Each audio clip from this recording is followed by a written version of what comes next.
नमस्कार, आपके साथ में विजेंद्र सोलंकी। फर्स्ट इंडिया ने आपके लिए बेहद खास प्रोग्राम शुरू किया है जिसका नाम है 8 सिविल लाइन्स, जिसे सीएमआर कहा जाता है, यानी सूबे के मुखिया का ठिकाना, यानी वो घर जहां मुख्यमंत्री रहते हैं और तय करते हैं राजस्थान का भविष्य। फिलहाल प्रदेश के साथ ही इस घर पर भी अशोक गहलोत का राज है। यही वो पावर सेंटर है जहां प्रदेश की राजनीति की एबीसीडी तय होती है। यहीं से तय होता है किसको कितना, कहां, कब और क्या मिलेगा। इसी पावर सेंटर की हर हलचल पर हमारी खास नजर रहेगी और हर खबर से आपको रूबरू कराते रहेंगे, यानी दिखाएंगे 8 सिविल लाइंस की हर हलचल।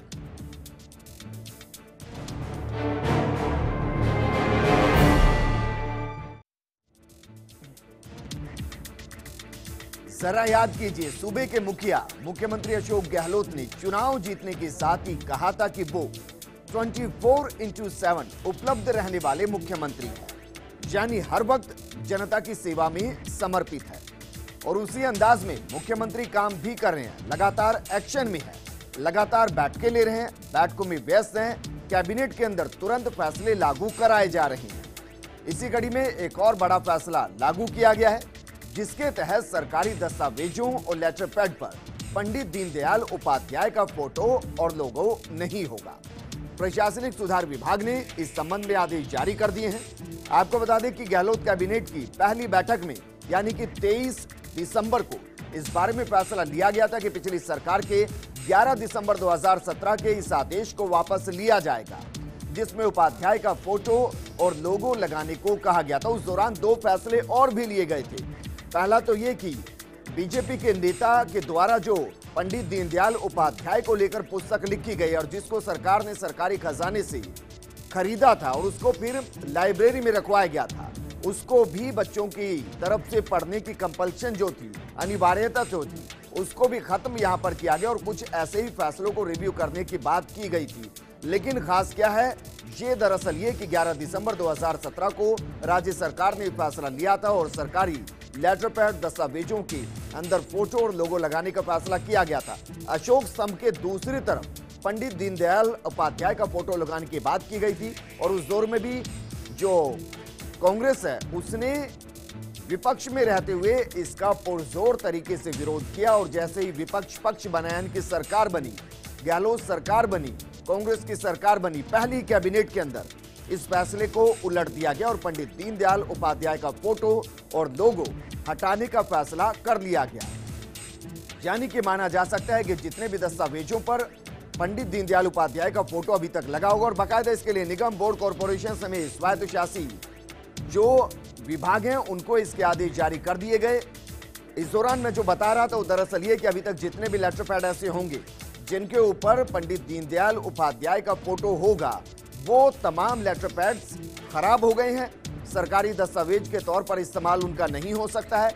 लेकिन यकीनन ये तय है कि जिन लेटर पैड का इस्तेमाल अभी तक हो चुका है वो राजस्थान के इतिहास में बीजेपी सरकार के कार्यकाल को हमेशा दर्शाते नजर आएंगे, क्योंकि राजस्थान के इतिहास में बीते 1 साल के दौरान जो दस्तावेज इस्तेमाल किए गए होंगे उन पर पंडित दीनदयाल उपाध्याय का फोटो होगा और वो बाकायदा 11 दिसंबर 2017 से लेकर दिसंबर 2018 के बीच के कार्यकाल को हमेशा दर्शाते नजर आएंगे। लेकिन जिस तरीके से कांग्रेस सरकार ने अब ये फैसला लिया, ये इतिहास बन गया और भविष्य के अंदर इस फोटो वाले लेटर पैड और दस्तावेजों का इस्तेमाल अब नहीं होगा।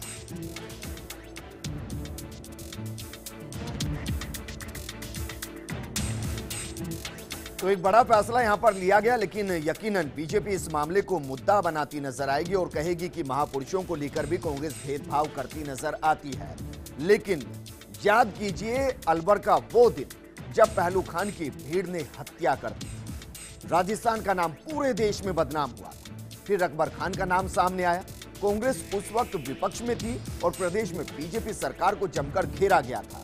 केंद्र में मॉब लिंचिंग के खिलाफ कानून लाने की भी बात की गई थी, लेकिन केंद्र में अभी तक कानून नहीं आया, जबकि प्रदेश में सरकार बदलने के साथ ही कानून की कवायद शुरू हो चुकी है। प्रदेश में एक नया कानून मॉब लिंचिंग बिल लाया जा सकता है। अलवर में हाल ही में हुई मॉब लिंचिंग की घटना के बाद एक्ट को लेकर कवायद शुरू हो गई है और बाकायदा मुख्यमंत्री अशोक गहलोत ने विधि विभाग से जुड़े इससे तथ्य और अन्य राज्यों में प्रस्तावित या पास कानून की जानकारी भी मांगी है। इस दौरान जानकारी हम आपको दे दें कि पूरे देश के अंदर मणिपुर के अंदर इसको लेकर कानून लाया गया है, जिसको रिव्यू राजस्थान सरकार भी करने वाली है। ये रिपोर्ट देखिए। गहलोत सरकार मॉब लिंचिंग पर बिल लाने की तैयारी में है। इसके लिए विधि विभाग ने बिल से जुड़े तथ्यों और अन्य राज्यों में प्रस्तावित या फिर पास किए गए कानून की जानकारी मांगी है।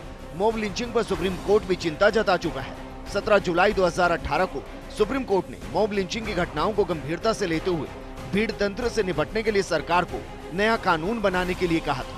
इसके बाद गृह मंत्री राजनाथ सिंह ने लिंचिंग की घटनाओं से निपटने के लिए 2 उच्च स्तरीय समितियां गठित करने की घोषणा की थी और कहा था कि अगर जरूरी हुआ तो मॉब लिंचिंग पर कानून भी बनाया जाएगा। देश में इसकी शुरुआत मणिपुर सरकार ने की। सितंबर में मणिपुर मॉब हिंसा निषेध विधेयक पास किया गया था। अब राजस्थान सरकार भी मॉब लिंचिंग के खिलाफ सख्त कानून बनाने की तैयारी में। देश भर में पिछले 2 साल में मॉब लिंचिंग में 50 से ज्यादा हत्याएं हो चुकी हैं। राजस्थान में सबसे पहले अलवर जिले में पहलू खान की हत्या भीड़ तंत्र ने की थी। फिर रकबर और हाल ही में मॉब लिंचिंग की एक और घटना सामने आई। सूत्रों की माने तो इस बिल में भीड़ में शामिल होने वालों के खिलाफ 5 या 7 साल से लेकर आजीवन तक की सजा का प्रावधान किया जा सकता है। अपराध को गैर जमानती अपराध भी घोषित किया जा सकता है। इस मामले पर सुप्रीम कोर्ट ने केंद्र शासित प्रदेशों और राज्यों को कानून बनाने के लिए निर्देश जारी कर दिए थे। अब देखना यही है कि गहलोत सरकार इस बिल को कब तक अमली जामा पहनाती है। Nizam Kantalia, First India News, Jaipur. यानी कहा जा सकता है कि कांग्रेस सरकार आने के बाद से मुख्यमंत्री अशोक गहलोत 24/7 काम कर रहे हैं। हर मुद्दे पर गंभीरता से बातचीत कर रहे हैं। कैबिनेट की बैठक ली जा रही है। पुराने मुद्दों को रिव्यू करने की कोशिश भी यहां पर की जा रही है और जिन मुद्दों को लेकर विपक्ष में रहते हुए कांग्रेस ने हमला किया था, सरकार बनने के बाद सबसे पहले उन्हीं को लेकर एक्शन में कांग्रेस सरकार नजर आ रही है, ताकि बीजेपी ये कह ना सके कि उनके कार्यकाल के दौरान जिन मुद्दों को लेकर कांग्रेस हमलावर थी, अपने कार्यकाल के शुरू होते ही उन मुद्दों को भूल गई। यही वजह कि पहलू खान, फिर रकबर खान और इस बीच कांग्रेस ने विपक्ष में रहते हुए बीजेपी सरकार पर जो सबसे बड़ा आरोप लगाया था वो था दरअसल सुरक्षा व्यवस्था को लेकर। सुरक्षा व्यवस्था को नाकाम बताया गया था। कानून व्यवस्था को खस्ता हाल उस दौरान कांग्रेस बता रही थी और लगता है कि इस मामले पर भी मुख्यमंत्री तेजी से काम कर रहे हैं। तभी तो माना जा रहा है कि खाकी के बेड़े में एक और बदलाव हो सकता है, फेरबदल हो सकता है और जल्दी आईपीएस के ट्रांसफर की एक और लिस्ट सामने आ सकती है। इसी को लेकर बाकायदा सचिवालय में मुख्यमंत्री अशोक गहलोत के साथ डीजीपी कपिल गर्ग की मुलाकात हुई। ऐसे में माना जा रहा है कि लिस्ट कभी भी आ सकती है और इस लिस्ट में कई जिलों के एसपी बदले जा सकते हैं। यानी कि मुख्यमंत्री अशोक गहलोत उन इलाकों को पहले चिन्हित कर चुके हैं, जिलों को चिन्हित कर चुके हैं जहां पर सबसे ज्यादा घटनाएं होती हैं, जहां पर सबसे ज्यादा अपराध के मामले रिकॉर्ड किए जाते हैं।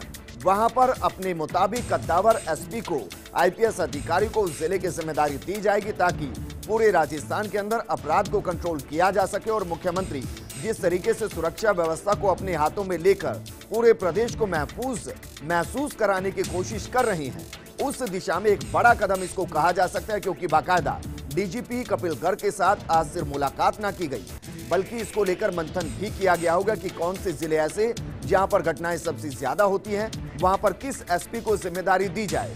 इसको लेकर मंथन हुआ होगा और यही कहा जा रहा है कि आईपीएस को लेकर एक बड़ा तबादला सामने आ सकते हैं और जिलों के अंदर एसपी बदले जा सकते हैं।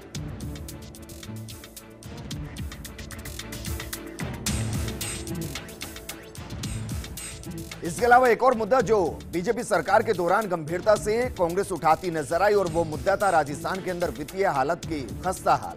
क्योंकि बार बार ये कहा गया कि कांग्रेस के दौर के अंदर जिस तरीके की स्थिति छोड़कर कांग्रेस गई थी, मुख्यमंत्री अशोक गहलोत छोड़कर गए थे, 2013 से 2018 के बीच में उस स्थिति को खस्ता हाल कर दिया गया और जो राजस्थान के ऊपर वित्तीय भार था उसको 3 गुना तक बढ़ा दिया गया।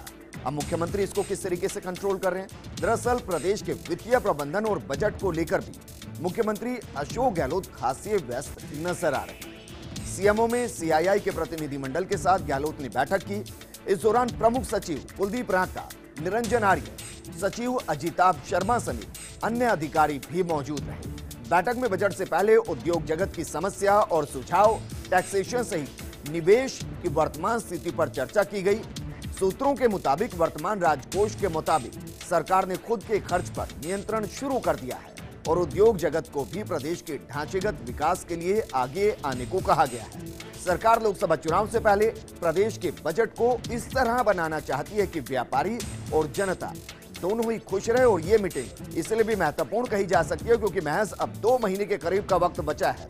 मुख्यमंत्री अशोक गहलोत को अपनी सरकार के 5 साल के जो कार्यकाल है उसका पहला बजट पेश करना है, और इसी बजट के ऊपर लोकसभा की 25 सीटें टिकी होंगी कि जनता के लिए कौन कौन सी योजनाएं लाई जाएंगी, और इसी आधार पर यह कहा जा सकता है कि बेहद महत्वपूर्ण बैठक आर्थिक आधार को लेकर मुख्यमंत्री अशोक गहलोत।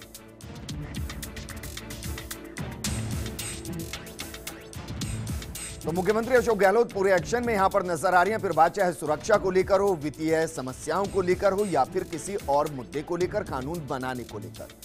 वहीं गुजरात से आए जैन संत गणी राजेंद्र विजय ने भी मुख्यमंत्री अशोक गहलोत से मुलाकात की है। इस दौरान उन्होंने सीएम को 2 पुस्तकें भेंट की। इस दौरान गुजरात कांग्रेस के पूर्व अध्यक्ष भरत सिंह सोलंकी और खुशी फाउंडेशन के संयोजक ललित गर्ग सहित कई लोग मौजूद रहे। आपको बता दें कि इस साल की शुरुआत में भरत सिंह सोलंकी ने राज्यसभा का प्रत्याशी नहीं बनाए जाने पर गुजरात कांग्रेस अध्यक्ष पद से इस्तीफा दे दिया था। इसके बाद गहलोत ने प्रदेश प्रभारी और पार्टी के संगठन महासचिव की हैसियत से सोलंकी को तलब किया। आज जैन संत के साथ सोलंकी ने गहलोत से मुलाकात कर लोकसभा चुनाव को लेकर पार्टी के गुजरात की नए समीकरणों को हवा दे दी है। सूत्रों को कहना है कि सोलंकी एक बार फिर से गहलोत के जरिए लोकसभा चुनाव में टिकट पाने के इच्छुक बताए जा रहे हैं।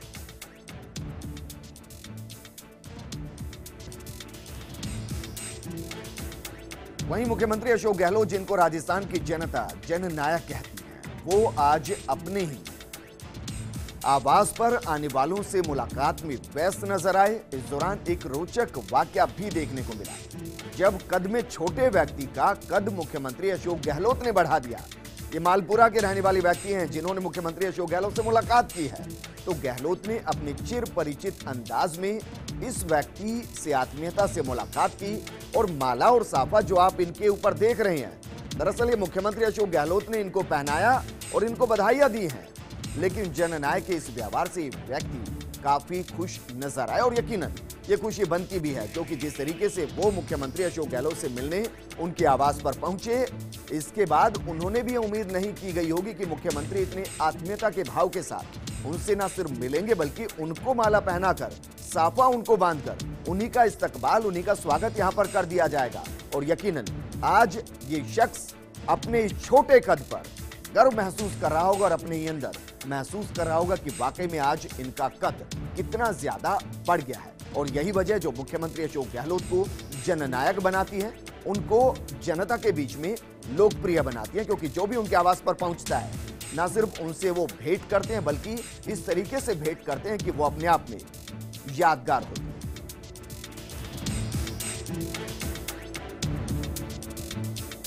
तो एक ऐसी तस्वीर जिसको ये इंसान कभी नहीं भूल पाएंगे, और हो सकता है कि अपने घर में बाकायदा इसका फोटो लगाया जाए कि मुख्यमंत्री अशोक गहलोत ने किस तरीके से उनके छोटे से कद के बावजूद उनके कद को बढ़ा दिया, माला पहनाई, साफा पहनाया। वहीं इससे पहले मुख्यमंत्री के आवास पर प्रतियोगी परीक्षाओं के कई अभ्यर्थी अपनी मांगे लेकर पहुंचे।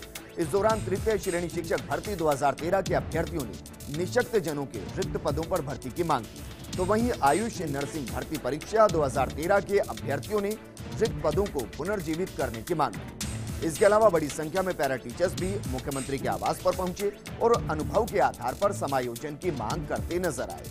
उन्होंने 23,700 रुपए मासिक वेतन की मांग भी की। वहीं पुस्तकालय सेवा परिषद के कर्मचारियों ने भी विभिन्न मांगों को लेकर सीएम गहलोत से मुलाकात की है।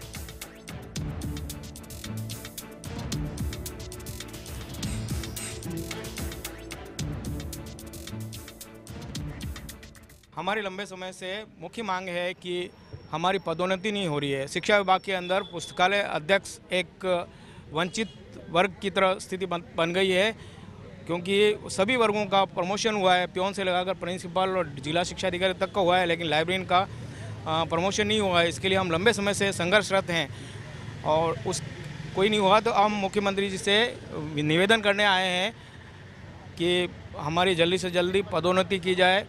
दूसरी जो समस्या है उनका भी जल्दी से जल्दी समाधान किया जाए। हमको अब आस जगी है कि हमारी वापस बेरोजगारों की सरकार आई है, गरीबों की सरकार आई है, हमारे प्रिय गहलोत जी की सरकार आई है। तो हम चाहते हैं कि हमारे 5 साल की जो बेरोजगारी है उसको हम ख़त्म करें और हमारे सबके बेरोजगारों के घरों में खुशियाँ दे, जिससे हमारे परिवार और हमारे सब बेरोजगार भाई खुश हो। ये हम यही आशा करके हम आज गहलोत जी के पास ज्ञापन देने आए हैं कि हमारी बेरोजगारी को ख़त्म करें और हम उनके जीवन भर आभारी रहेंगे। और हमारे गरीबों की सरकार है, इसलिए आज हम हमारे गरीब मुख्यमंत्री के पास ही हम हमारी व्यथा सुनाने आए। आपको शायद इन बयानों के बाद समझ में आ गया होगा कि मुख्यमंत्री अशोक गहलोत लोकप्रिय क्यों होते हैं और क्यों हर कोई उनके पास उम्मीदों के साथ अपनी मांगों को लेकर पहुंचते हैं। वहीं मुख्यमंत्री अशोक गहलोत ने आज पूर्व मुख्यमंत्री जगन्नाथ पहाड़िया के बेटे संजय पहाड़िया के निधन पर आयोजित शोक सभा में शिरकत की। गहलोत ने श्यामनगर के सामुदायिक केंद्र में आयोजित शोक सभा में पहुंचकर श्रद्धांजलि दी। इस मौके पर बड़ी संख्या में कांग्रेसी नेताओं, गणमान्य लोगों ने भी शिरकत कर परिवार को ढांढस बंधाया।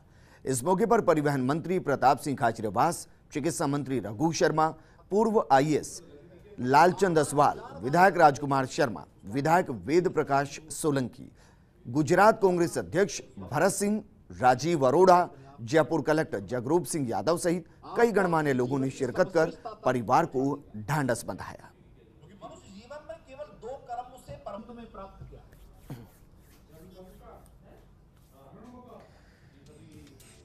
दरअसल मुख्यमंत्री अशोक गहलोत का जीने का यही तरीका है कि जो उनके पास पहुंचे उनसे सहर्ष मुलाकात की जाए और जहां पर भी उनकी जरूरत हो वहां पर वो खुद चलकर पहुंच जाए। लेकिन सोशल मीडिया पर भी मुख्यमंत्री अशोक गहलोत बहुत ज्यादा सक्रिय होते हैं और इसका भी 8 सिविल लाइन से सीधा कनेक्शन है। तो सोशल मीडिया पर किस तरीके से मुख्यमंत्री अशोक गहलोत सक्रिय नजर आए, ये हम आपको बताएंगे एक छोटे से ब्रेक के बाद। जल्द लौट रहे हैं।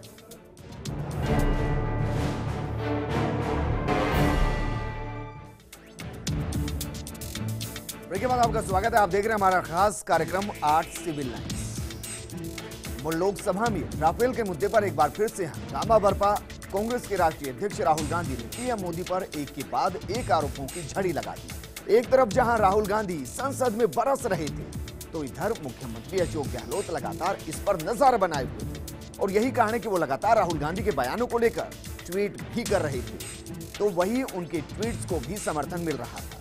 इसी कड़ी में गहलोत ने जब ट्विटर पर लिखा कि जब सेना के उच्च अधिकारियों ने 126 एयरक्राफ्ट की मांग की, तो उनकी मांग को 36 एयरक्राफ्ट में ही क्यों बदल दिया गया? आखिर ये बदलाव किसने किया? उनके इस ट्वीट को 250 से ज्यादा बार रीट्वीट किया गया है, तो वहीं 800 से ज्यादा लोगों ने इसको लाइक किया।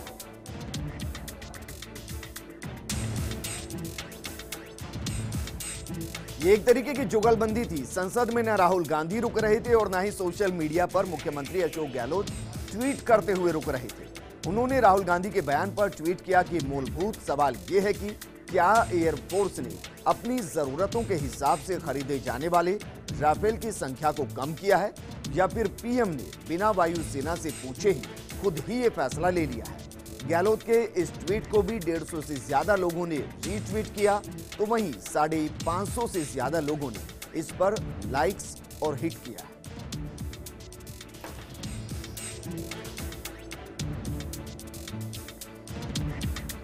वहीं जब राहुल गांधी ने कहा कि वो राफेल के मुद्दे पर पीएम मोदी के साथ 1-to-1 करना चाहते हैं, लेकिन उनमें इसके लिए गट्स नहीं है, राहुल गांधी के इस बयान को भी मुख्यमंत्री अशोक गहलोत ने ट्वीट कर दिया, जिसे 200 से ज्यादा लोगों ने रीट्वीट किया है, तो वहीं 350 से ज्यादा लोगों ने इसे लाइक किया है। यानी 2 मोर्चों पर बीजेपी को घेरा जा रहा था।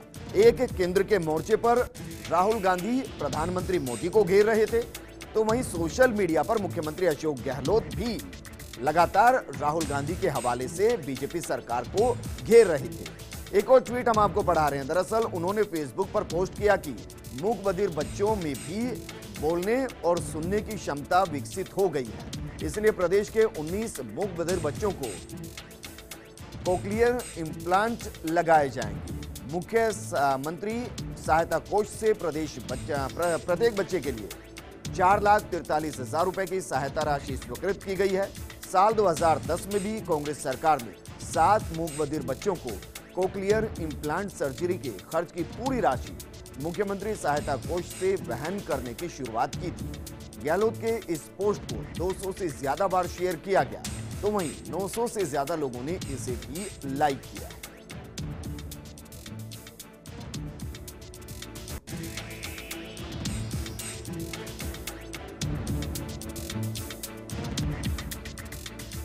तो आज सिविल लाइंस में फिलहाल इतना ही। हमने आपको दिखाया है कि किस तरीके से मुख्यमंत्री के आवास से लेकर मुख्यमंत्री की योजनाएं, उनकी कार्यशैली और किस तरीके से वो फैसले ले रहे हैं जो कि प्रदेश के हित में है।